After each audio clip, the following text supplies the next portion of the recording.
Thank you for joining us today. I'm so excited to be here and to welcome you all to this great conversation. I'm Liz Sulkin, and thank you so much again for joining us today. It really is shaping up to be a fantastic conversation. This is our 27th conversation of the series that was launched in 2021 to explore global systemic approaches to challenges of sustainability with the leading edge thinkers of our time. An archive of these conversations can be found on the lab's website. Also, if you'd like to receive information about new conversations and other lab updates, please join the mailing list through the website. Now, it's my pleasure to introduce today's speaker, John Fullerton. John is a former Wall Street managing director turned visionary economist, writer, and impact investor. He's best known as the founder of regenerative economics, a bold system-based approach to reimagine finance in service to life, which he first outlined in his influential book, Regenerative Capitalism. John founded the Capital Institute to advance this work and explore new economic models rooted in the science of living systems. He also co-founded Grasslands, serves on the board of the Savory Institute, and is a member of the Club of Rome.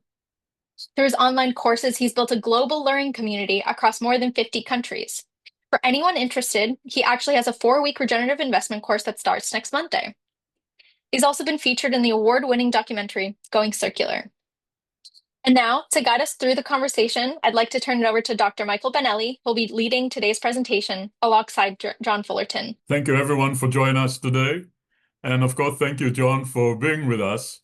My pleasure. We have a really important topic to discuss today, and I hope that the short hour that we have will do justice to this important topic. And I'm very happy that we have a really incredible presenter to deal with that topic today. So thank you again, John. Yeah, my pleasure, Michael. Good to see you. We have this great kind of formal presentation, but Liz, and maybe we can get a little bit more personal. Maybe you can tell us a little bit about you growing up, how and where, what were the important milestones in your development, mentors, inspirations, what brought you to where you are today, the making of John Fullerton. I was born in 1960, which makes things easy because it was a even year, and so my life is kind of bucketed into 20-year chunks. And so the first 20-year chunk was growing up, and I guess just to kind of summarize as briefly as I can, probably the most formative event in my growing up was getting rejected from Yale, or getting put on the wait list from Yale.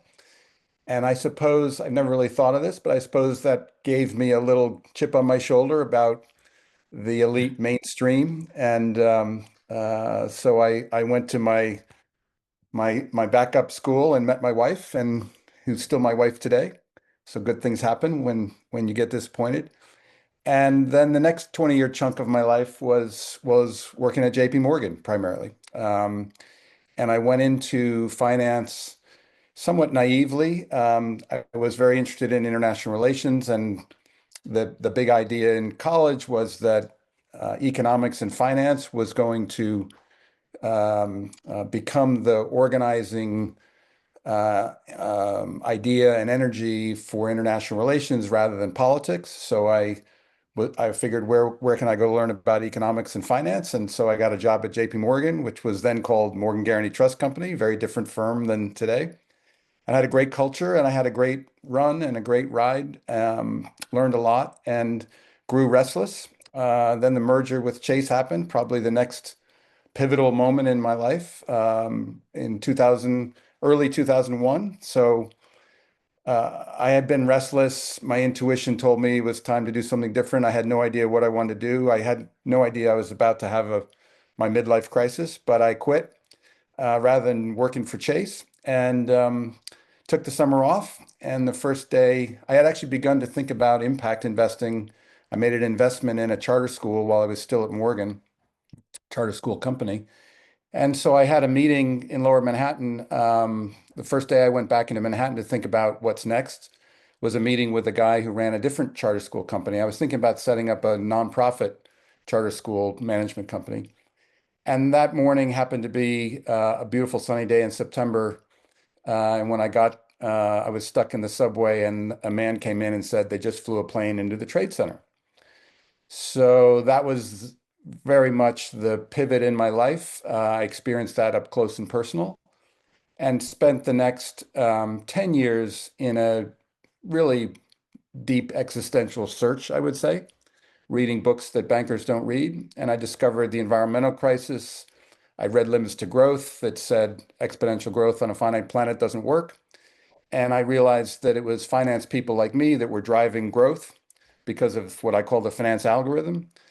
And it became very clear to me that this just doesn't work. It won't continue.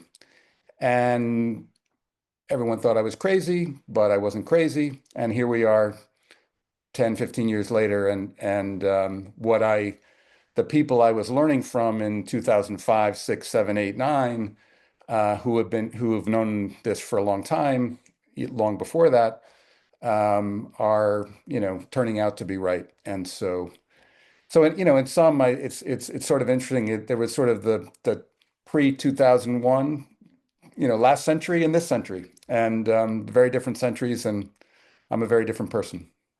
Maybe you can actually mention some names, some individual that had a big impact on your thinking and your Yeah. work.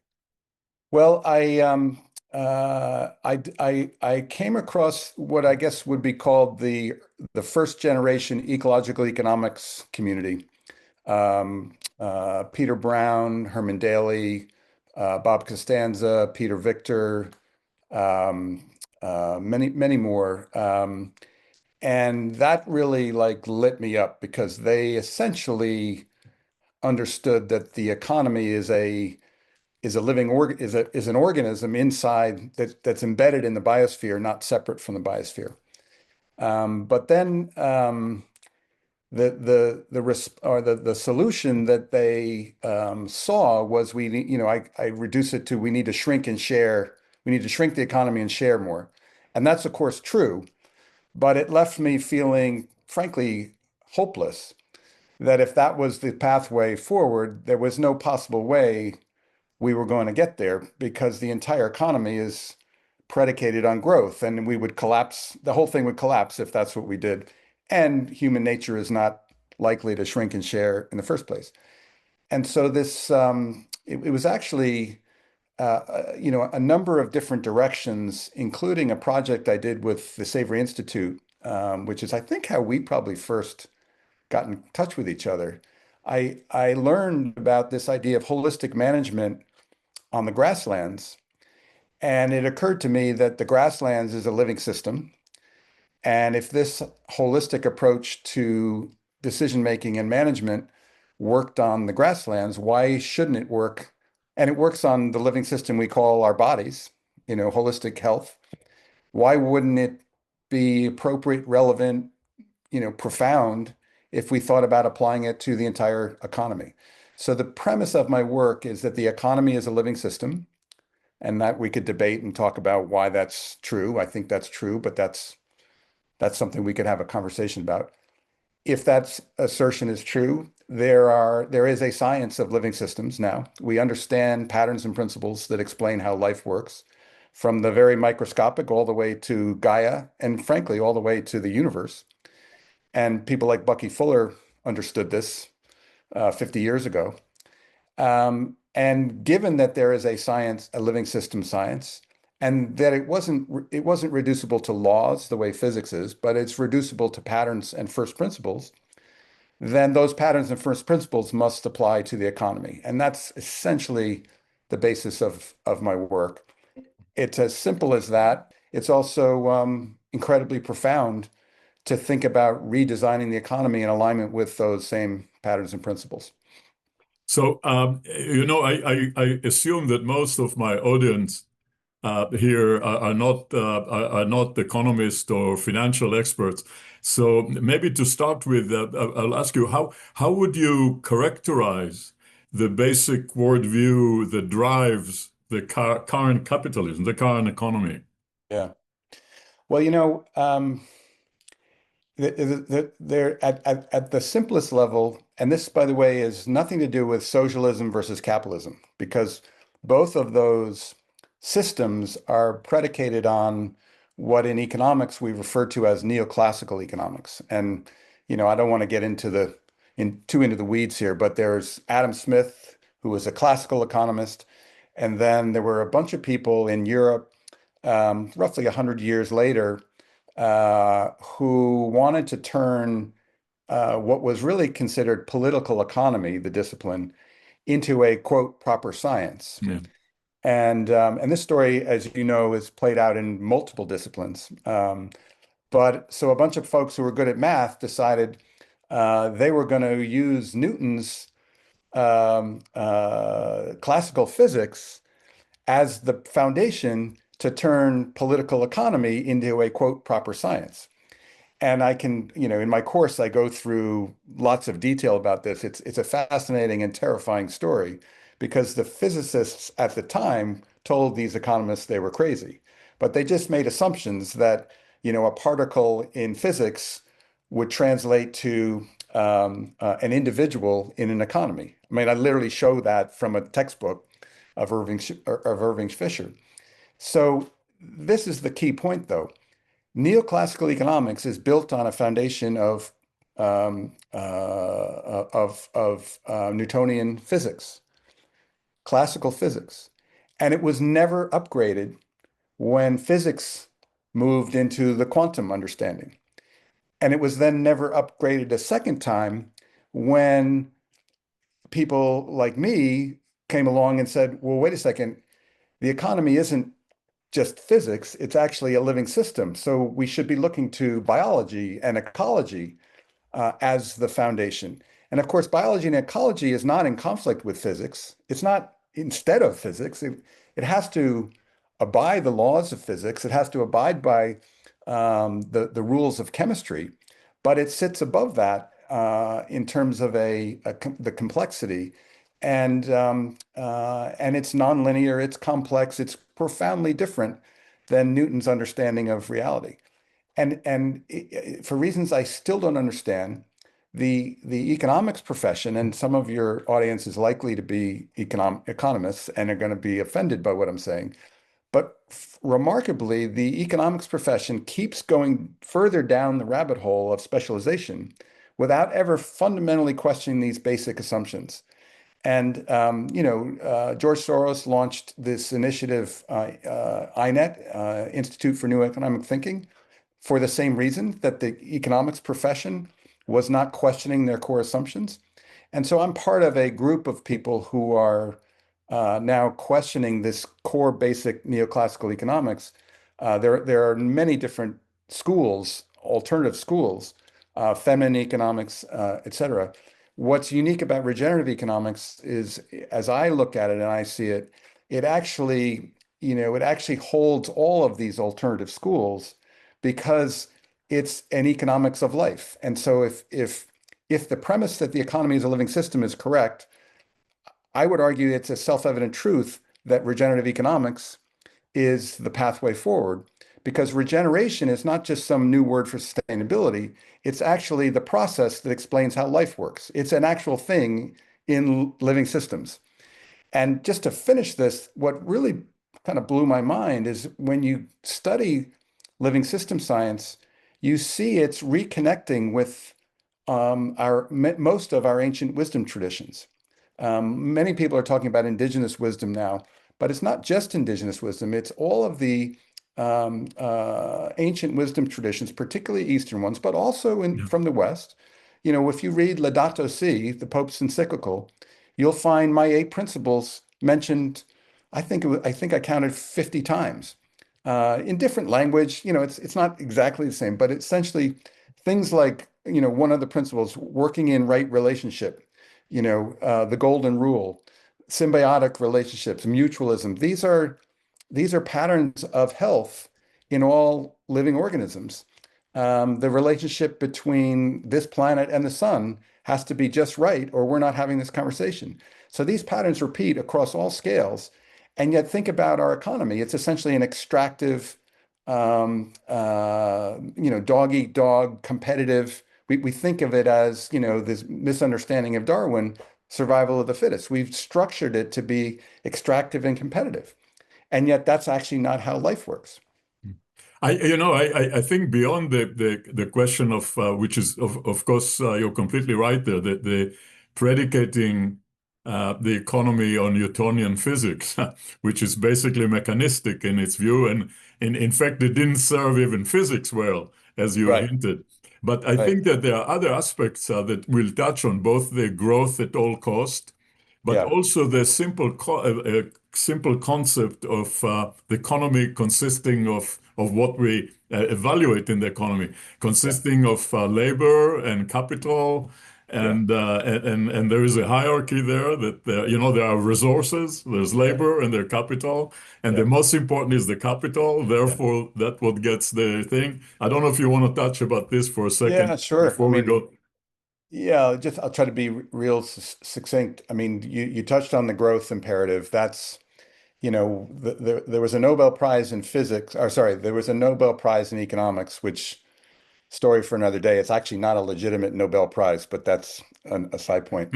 But the so-called Nobel Prize in economics in 2018 was awarded to a guy from Yale, by the way, speaking of Yale, William Nordhaus, for his work in what's called environmental economics.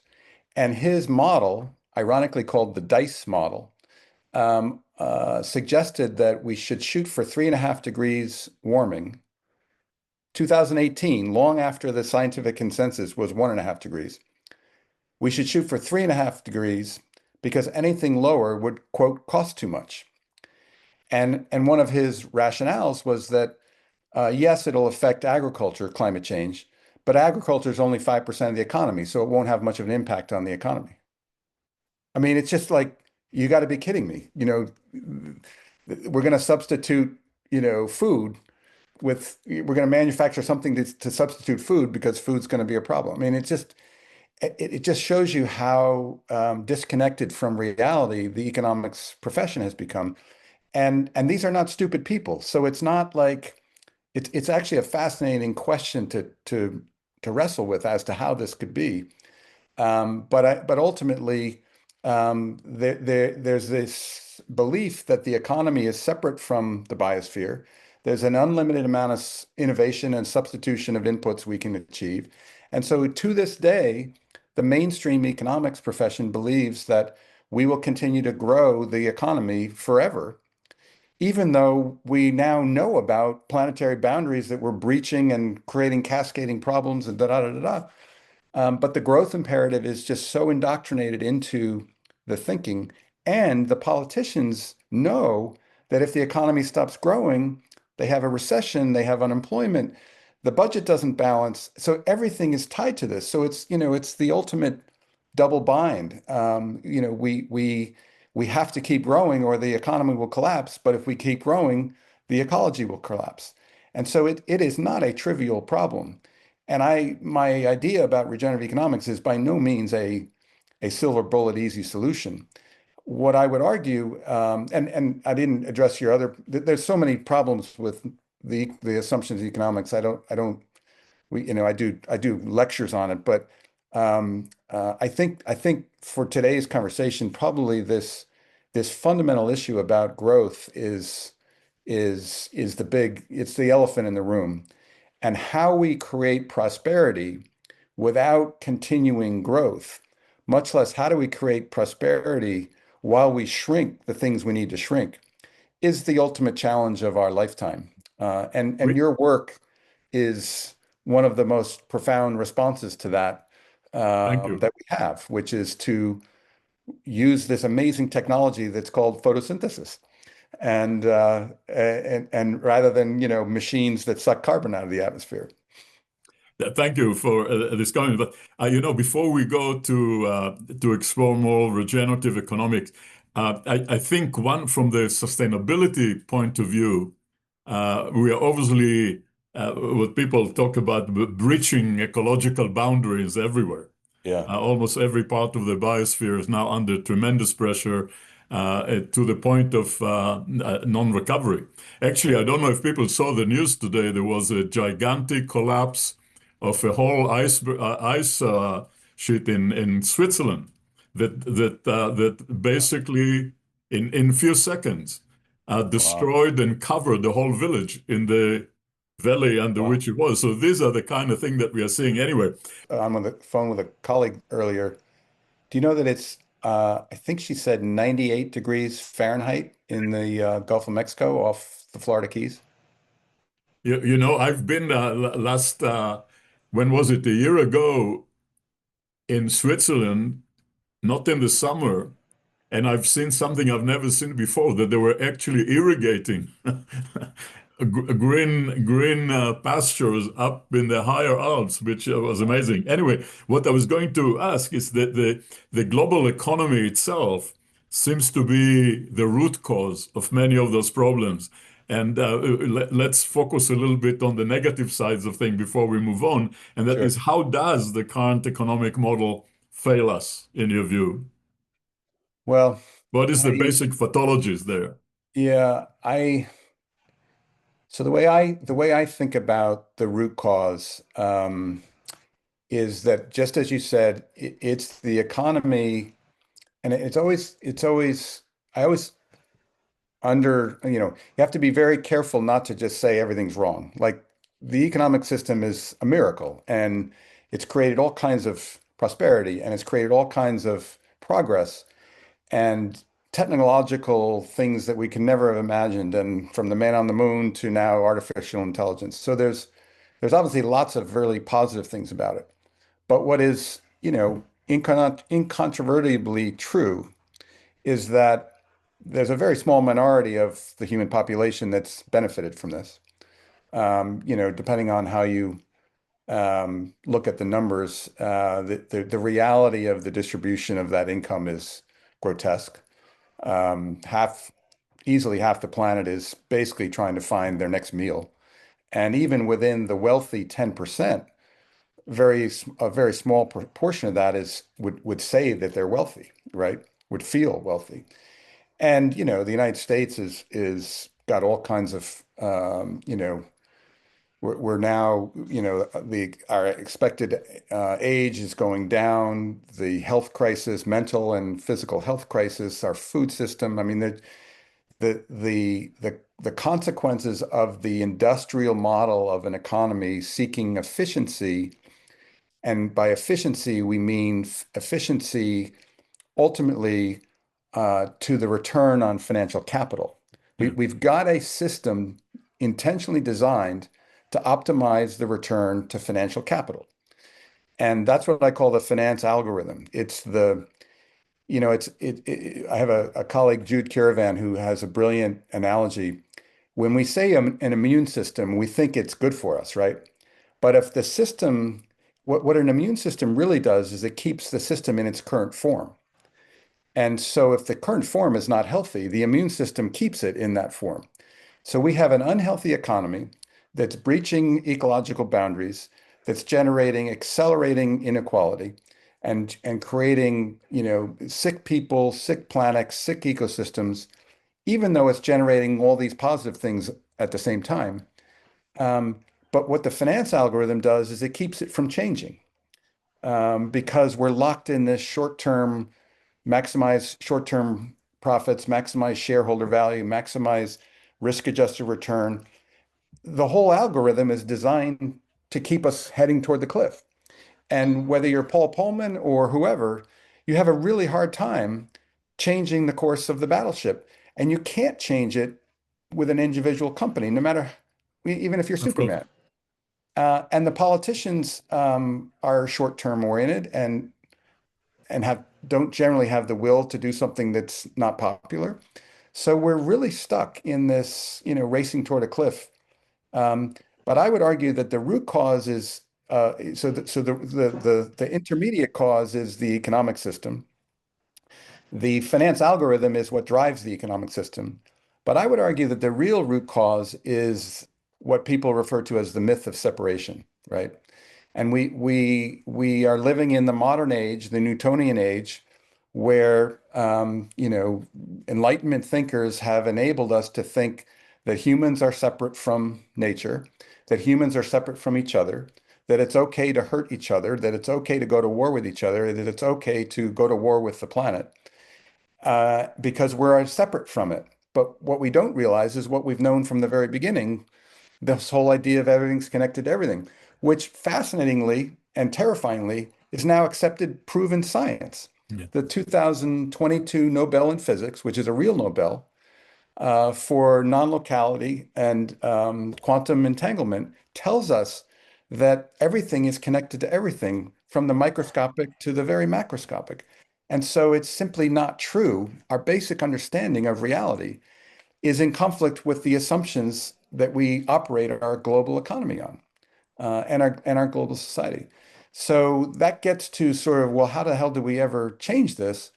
And, the big thinkers of all time have said that it either happens like, the same way it happens to an individual. You have a heart attack, you have a wake-up call, and you change your lifestyle. And if you wait to have a heart attack, you might die, or you go through some kind of an awakening short of the heart attack. And I think that's the right metaphor for the moment we're in at this time. We either going to have a heart attack, and we've put a name on it now. It's the polycrisis, and it's going to get worse if we don't change. Or we go through some kind of an awakening, collective awakening.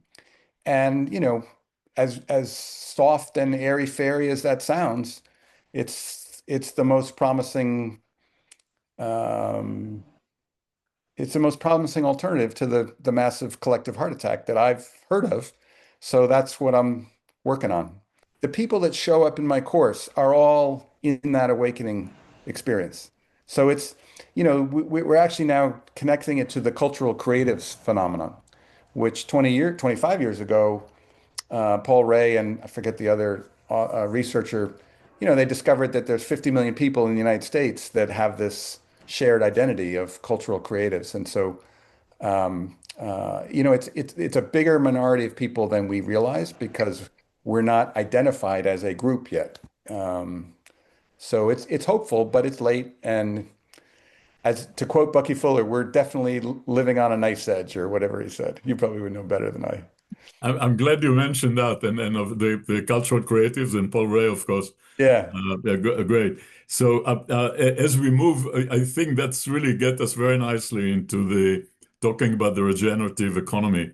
You've coined that term, and to characterize an emergence of a new economic models. People use other terms like the blue economy or the circular economy or whatever. But let's focus on your ideas. And what would be, before we get into the principles of regenerative economy, what were to be the basic premises behind the concept of the regenerative economy? It's really no more complicated than what I've already shared. There are three premises. One, the economy is a living system, and the argument behind that is that it's a human economy, and human beings are living systems. Um, and the economy is essentially human beings, the institutions we create, the technologies and tools we create. So they're all a manifestation of humanity. And but that's a premise. If it's not a living system, then you could argue it's a mechanical system, and that's essentially the way we treat it. It goes back to Newton's clockwork universe, and even our language. Optimize this. Is this going to move the needle? Is this, can you improve productivity? The whole way we think about the economy is as if it's a machine. So the big shift is that it's not a machine. Machines are complicated. Living systems are complex. Yeah. And that's easy to say, and it'll take people years to process what that really means. And I know that because I've struggled to do it myself.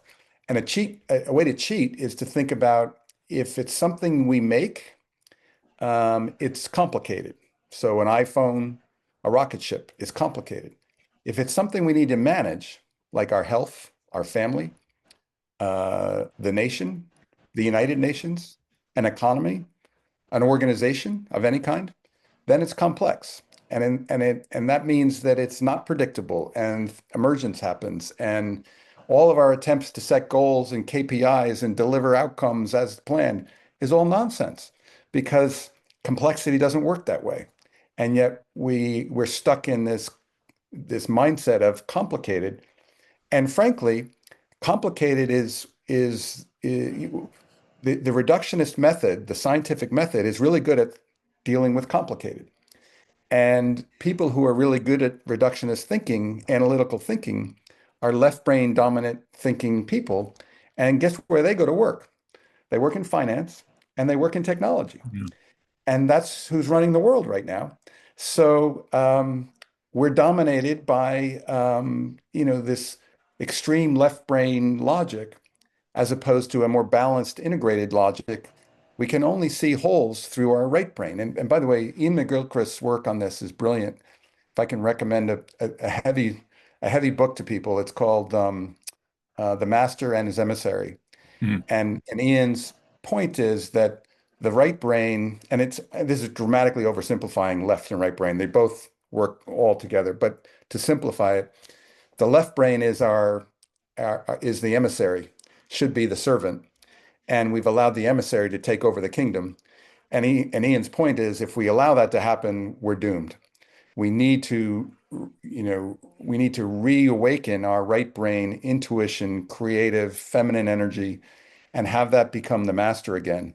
Or the left brain will take us off a cliff because the left brain's good at getting stuff. It's good at fighting. It's good at, getting food for itself, but it doesn't have the holistic vision of an integrated whole.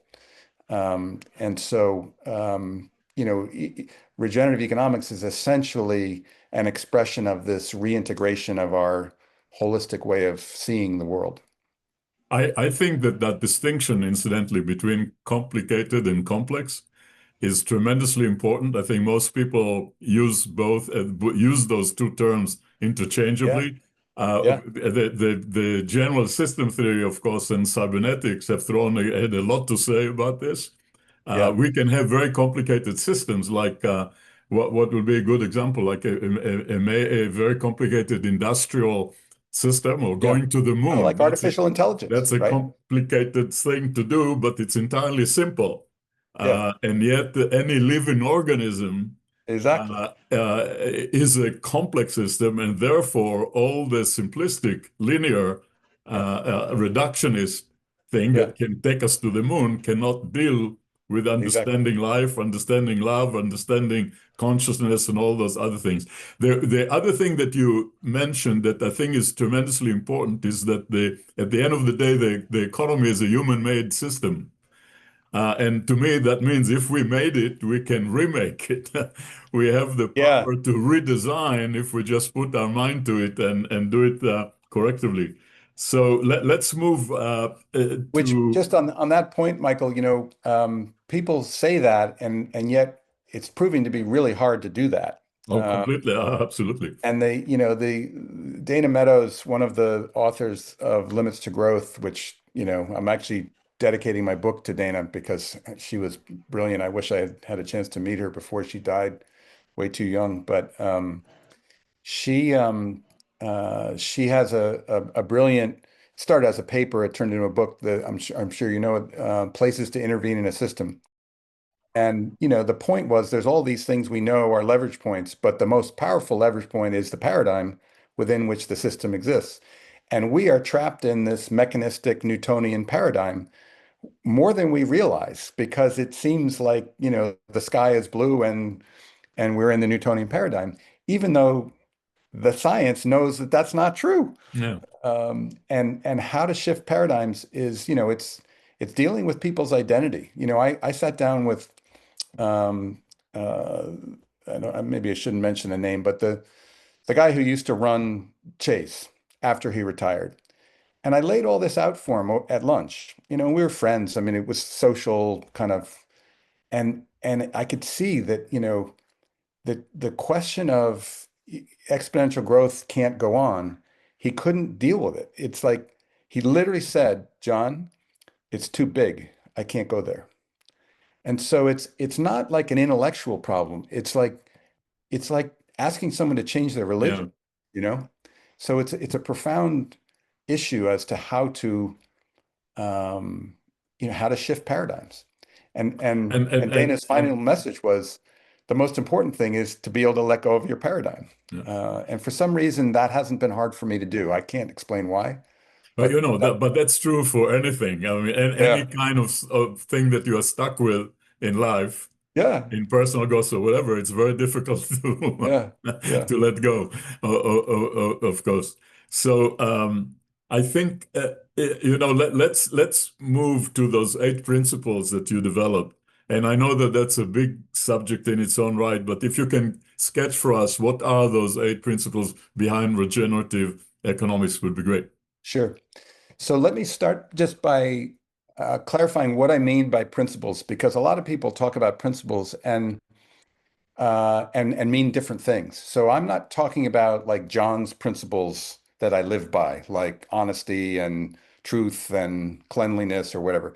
I'm talking about like design principles that if you try to, and again, here we're shifting from holism to reductionism in order to communicate and explain. So there's a danger that we'll lose meaning by dropping into, by trying to break a single thing into parts. But we need to do that in order to understand and communicate. But then we need to remember that they all go together. Yeah. Um, and most importantly, these are not my ideas. These are my best articulation of my understanding of life, reduced to as few a first principles as possible, so we can get our heads around them, and in the context of an economy. Because if the context shifts, the issues, because these aren't laws like reducible to math, as we shift context, there will be different issues that would rise to first principles. So, for example, if we're talking about agriculture, we would have a different set of first principles than if we're talking about finance or if we're talking about the built environment, even though all of them would be true moving across all of them. So it's an attempt to be contextually relevant, the least number of first principles that does the best job describing the reality. And I managed to reduce this to 8 after working on it for years with many science colleagues questioning, pushing back. And it does take too long to go through them all, but I'll list them and say a brief thing. Probably the most important one is the one I mentioned earlier. I use the language in right relationship. Everything is relational. Gregory Bateson, one of the great early living systems thinkers, he used to, in a talk, he put his hand up and he would ask the audience, you probably know this story, Michael. He would ask the audience, what do you see? And of course they'd say a hand, and then, right, what else? 5 fingers, right, what else? And then they'd be stumped. And then he would say, there's 4 relationships here. And the essence of a hand is those relationships, not the parts. And that's true of everything. And yet we organize our lives around parts and we optimize parts. And the right relationship between things is fundamental to being alive. The parts of your body, the organs, and as I said earlier, the planet and the sun. So that's one. By the way, if you think about finance, and you just take one little example, the speculative casino that the stock market has become, and now layered on with the crypto nonsense, Bitcoin nonsense, it's all speculation. And speculation, by definition, is a win-lose transaction. One guy wins, one guy loses. So it gives me confidence to say that we should dramatically reduce speculation in the financial markets Absolutely. if we are to have financial capital markets that are that are in alignment with how life works. Now, I went and tried to make that argument to the Obama Treasury Administration post-financial crisis, and the logical policy response is a Tobin tax, a financial transaction tax, a little tax on transactions, which would discourage this short-term crazy speculation. And of course, the Obama Treasury Secretary came from Lehman Brothers, not secretary, the undersecretary, and he said, "But John, you'll harm efficiency in capital markets. That'll harm growth." So again, you're dropped into this paradigm. you can't have a conversation until you shift the paradigm. So anyway, in right relationship. The next one would be dynamic balance, everything in dynamic balance, left brain, right brain. But also, it turns out in living systems, they balance efficiency with resiliency. And there's a scholar named Bob Ulanowitz who's mapped that in empirically studying real living systems. And there's what he calls a window of vitality, which is a zone between efficiency and resiliency, skewed toward resiliency. This blew me away because economics is all about optimizing efficiency. So we have global supply chains. Apple produces all their iPhones in China to optimize efficiency. Well, it turns out that's not very resilient when you get a guy like Trump that shows up and puts a tariff on. The German natural gas supply from Russia turns out super efficient, but not particularly resilient. These are characteristics of living systems that should be foundational to our economy. So balance. Edge effect abundance is one that's kind of interesting. In living systems, diversity is greatest where two different systems meet each other. And that's where novelty happens. That's where innovation happens. But what have we done? We've organized society in silos of expertise. And how often do you go to a university and get genuine transdisciplinary education? Almost never. So we're stuck in our silos, and all the juice lies at the edges between the silos. And to the point you raised earlier about consciousness, probably the biggest edge that we can't go near in Western education is the edge between the secular and the non-secular. Yeah. That's a wall, not an edge, right? And so we're trapped in this. You're either mechanistic materialist or you're woo-woo spiritual, and as if those two are disconnected. So another one I talk about is honors community in place. Living systems happen in place. Human culture happens in place. And we've organized the economy as a global efficient machine. Wonder why it doesn't work so well. Another one is, I call it robust circulation. This is where the circular economy fits within regenerative economics. Of course, we need to close the loop, recycle, reuse, et cetera. But robust circulation, think of metabolism. It relates not just to matter and energy, it relates to information. So the internet is the most profound piece of technology for the regenerative economy that I can think of. But how many people think about the internet as part of the regenerative economy? But it enhances robust circulation of information. Now we put horrible business models on it that are extractive, Facebook, Google. So we've destroyed the regenerative potential that could have happened because we allowed the wrong kind of business models. But the technology is the most hopeful thing about a regenerative economy. What else? I always can never remember all these when I go through them. Empowered participation. I just learned my friend Elizabeth Sotoris passed away at the end of last year, but this is her idea. She's a biologist, and it turns out that in a living system, all the parts are empowered to participate in the health of the system.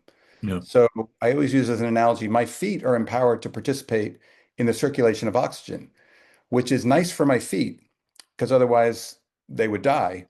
But it's also nice for me because it means that I can walk and run and do things. So the point is that, a lot of people talk about an inclusive economy. That's a human value, which I support. But the point is that the science says if we don't have inclusivity, it's not just bad for the people that are excluded, it's bad for the health of the whole system. And of course, we're now experiencing that. And you see what's happening in our politics. Well, duh, if we destroy, you get the idea. Anyway, how many? I'm trying to remember. That's okay. We can send people to look at the that's enough. materials. But again, the main point is not to memorize the principles. The main point is to acknowledge, to understand that there are first principles. And so we can all learn what they are, and then we can start wrestling with how to hold them all together at the same time and what that implies for profound transformation of the economy. And I think this is one of the most important points that I think we see very much with the principles of sustainability that we developed, the 5 core principles, that whether it's those 5s or the 8 that you're talking about, the most important point from a systemic point of view is that they have to be applied simultaneously. You Yeah. cannot deal with one and not the Yeah, it's other. not a You la never get carte. Yeah. anywhere. Yeah. And that's because almost every activity, every action, even when you look at the sustainability related efforts around the world, there are so many fantastic projects. But when you look at them closely, they tend to be either sector or issue Yeah. specific rather than taking every issue. Doesn't matter what the issue is, you have to Yeah. apply all that totality, Yeah. regardless of issue and regardless of scale. So Yeah. that's interesting. Which is why Now, the bioregional frame is so useful. You kind of like absolutely. start at a bioregion and then do everything all at once, Yeah, as opposed to starting with an industry, which is yeah, a yeah, reductionist yeah. way of So thinking. considering those principles of the regenerative economy, what would be the main purpose of financial capital? How Mm, can we better align finance and mm. social purpose? How much time we got? So before I move on to that, let me make one last point about the regenerative paradigm. I don't think I've said this, or if I have, it needs more emphasis. The reason I am not despondent is that life creates regenerative potential that no one anticipates in advance. Yeah, well, that's evolution, right? Yeah.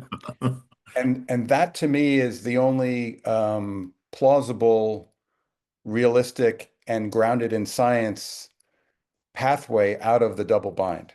So yes, we need to do a bunch of things, shrink, our carbon footprint, blah, blah, blah.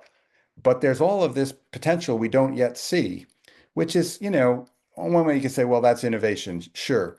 But it's not innovation that we're going to think of on purpose. It's actually Fritjof Capra says life is inherently intelligent. Like life will help us work our way out of this if we align with her principles.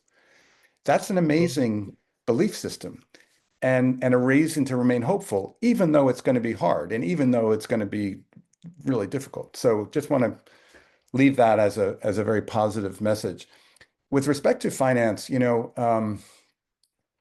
as I said earlier, we've designed the financial algorithm to optimize financial capital. The way I present this in a slide in my course is I have three mountains to simplify. One mountain is social capital, one mountain is natural capital, and one mountain is financial capital. And we've created a system that's really good at extracting from the first two and piling it up on the third one. So there's three mountains, but one really big one in the middle with a big money bag on it. And if we're serious, we need to rebalance those three mountains. And I'm, again, dramatically oversimplifying to communicate. And it's not enough, the attempts at ESG, which stands for environmental, social, and governance. So we're going to measure the environmental impact of corporations and report them to shareholders. And we're going to measure social impacts, and we're going to measure how well we govern theoretically. These are, in a sense, important data to have. It's nothing wrong with it. But in the scheme of this three mountain problem, it's trivial. Yeah. Because it does nothing to rebalance the cycles between those three. And even our impact investment efforts, which are brilliant, not nearly enough, but the idea of investing in a project for a purpose beyond financial return, some blend of financial and social and environmental impact, investing in a wind farm, investing in your project, investing in regenerative agriculture. All of that is definitely positive, but none of that deals with this three mountain problem. And so somehow we're going to need to learn to recycle surplus financial capital. A colleague of mine, he says it nicely. We've essentially turned the surplus fossil fuel reserves in the ground. We've converted that into money at great gain and at great cost. Yeah. But it's now sitting in bank accounts, just to simplify it. and the system is out of balance, and balance is a first principle. So we're going to need to come to grips with that. And that can happen one of two ways. Either the whole thing collapses and the financial asset values collapse, and then it'll rebalance, or we can do it proactively. And so we need to do two things. We need to proactively shift money out of financial capital back into social and natural capital. And, things like protecting bioregions, biodiversity and bioregions at mass scale is one way to do that. We use the word philanthropy for this, but we need a new word. We need a new way to think about it. For sure, if someone is a fiduciary managing a pension fund for a group of retirees, they're not going to be able to turn it into biochem, but they can do things that are aligned with the energy transition and the agriculture. I mean, there's a lot. So there's no one formula for all type of investors. But I would say, and I do say this, that if you're a sovereign wealth fund sitting on oil profits from a tiny little country, or if you're a multi-billionaire sitting on profits from whatever industry, there's a responsibility to see the reality and to lead by example. And we have some examples of that, but nowhere near enough. So it's a huge challenge. But the other thing that I would add to this is a whole nother big topic. Even if we did that, we still need to change the architecture of the system so that that doesn't keep repeating. And here's where I am also hopeful, even though I don't know how to do this. But if you go back to the basic architecture of our economy, the design came out of the post-World War II Bretton Woods agreements. The context was end of two world wars. Let's not do that again. We need to rebuild. No knowledge, basically, of environmental limits, planetary boundaries. Huge need to mobilize capital to rebuild Europe in the world, really, and a desire to connect it with the quote developing economies, so the World Bank and IMF, blah, blah, blah. The context had nothing to do with the current context. Yeah. And, to kind of say this very briefly without defending it, the commons, as you know, and when I say the commons, I mean the natural commons and the technological commons that humans have created. This is the true abundance, the co-inherited wealth that someone born today is born into. And it exists outside our economic system. Yeah. And there's conversations happening about putting a price on this and putting a price on that, blah, blah, blah. No, it's an entire sector of the economy that needs its own institutional framework and institutional protection. And Peter Barnes, if you're interested in this, Peter Barnes has been working on this idea for 20 years. His latest book is a short little book called Ours. And what he argues, and I completely agree with this, and this, by the way, was like an epiphany for me, because one of the characteristics of a living system is that it's self-organizing and self-governing and self-fueling. Jane Jacobs is probably the original regenerative economy thinker, even though she didn't use that term. Well, actually, Bucky Fuller probably was. But anyway, one of those two. What Peter argues is that if we manage these commons just the way we manage a fishery, we would have an oversight board that had a fiduciary responsibility to protect the commons for the seventh generation. But that board would be authorized to allow the commons to be used responsibly, just like a fishery can be used responsibly. And it would charge people to use it.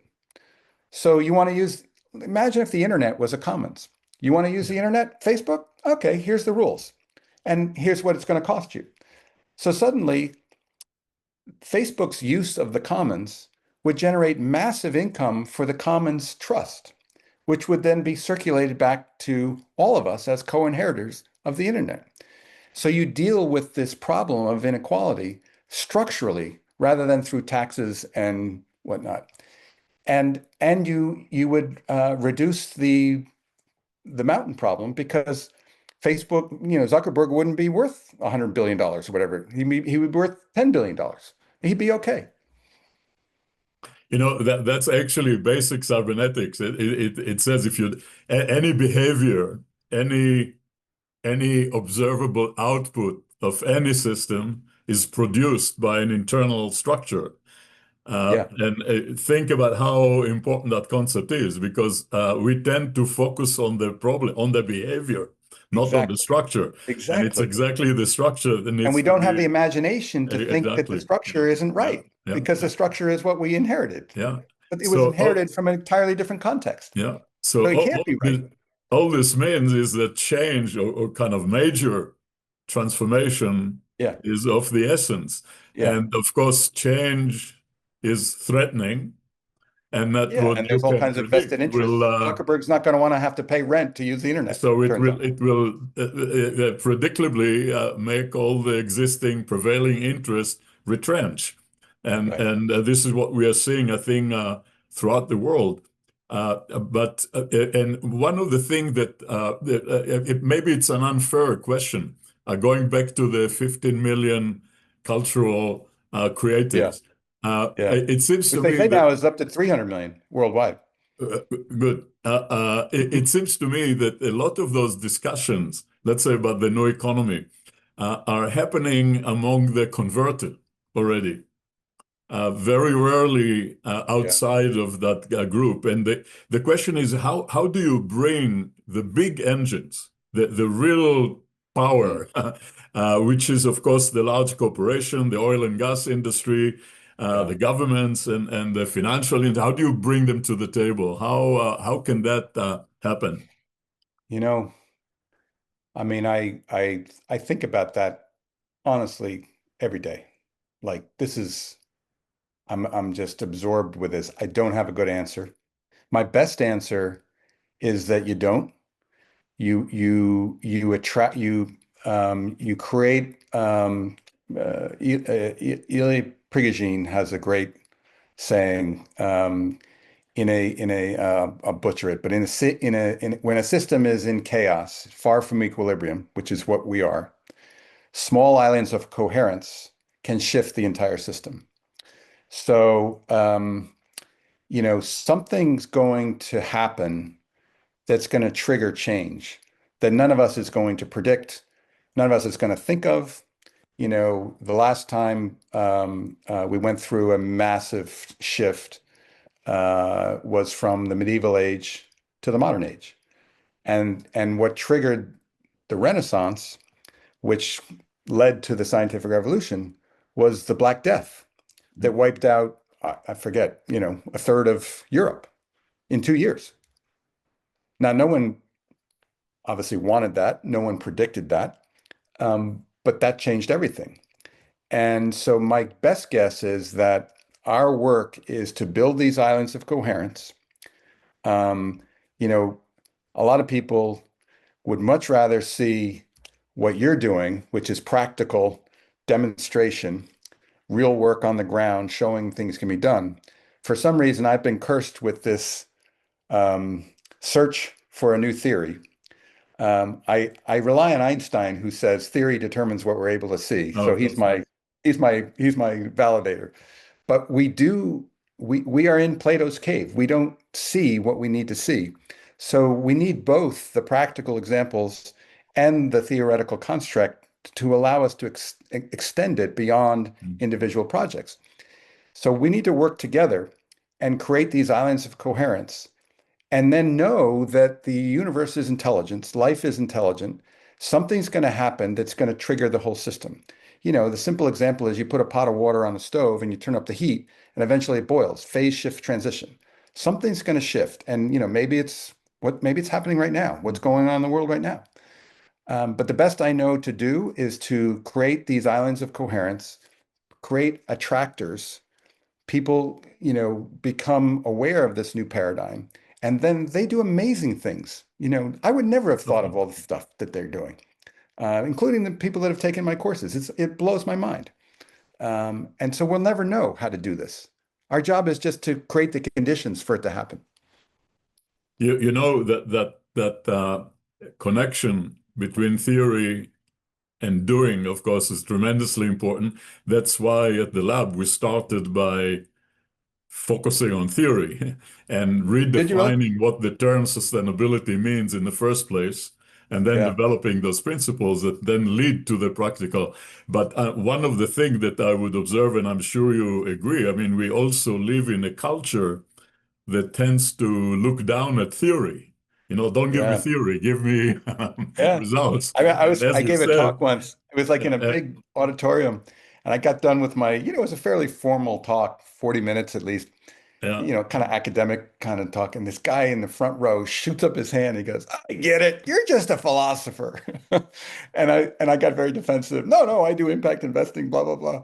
But, we need philosophy. We're lost. And so, yeah, I've become a defender of theory. We all have a well, role to play.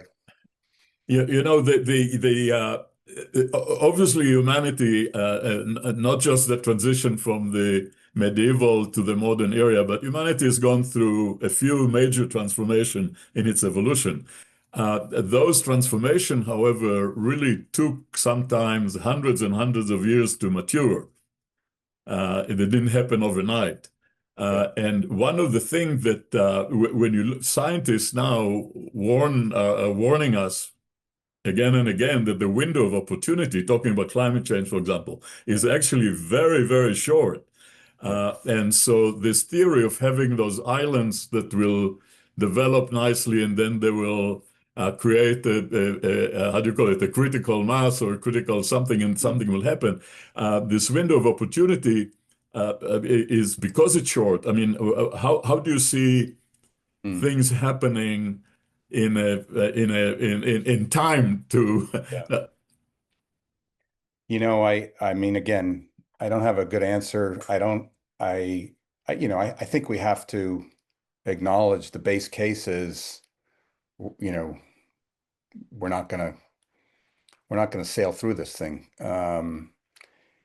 But I don't think we can allow ourselves to despair, sort of given all the facts. yeah, Um, and I'm comforted by the knowledge that in complexity, and again, you know this better than most, phase shift transitions are how they change.